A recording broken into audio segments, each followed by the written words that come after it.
Hello, kumusta kayo dyan? Happy 50th birthday, Tol, Nandeng. Kahit wala kami dyan, masaya siguro, masaya naman siguro ang birthday mo.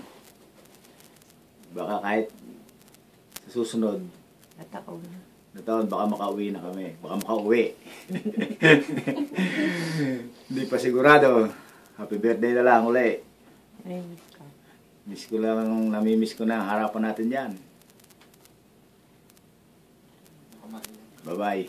Bye na. Ako naman. Hello. Happy birthday, Nandeng. Kamusta ka, Josie? Siguro pagod na pagod ka. Kakagayak ng handa ni Nandeng dyan sa mga bisita nyo.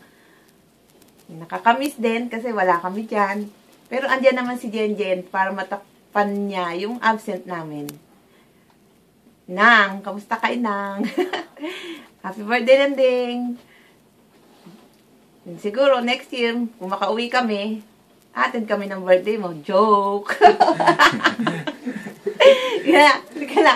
Happy tayo pa. Happy birthday, Nandeng! Bye! Miss you all!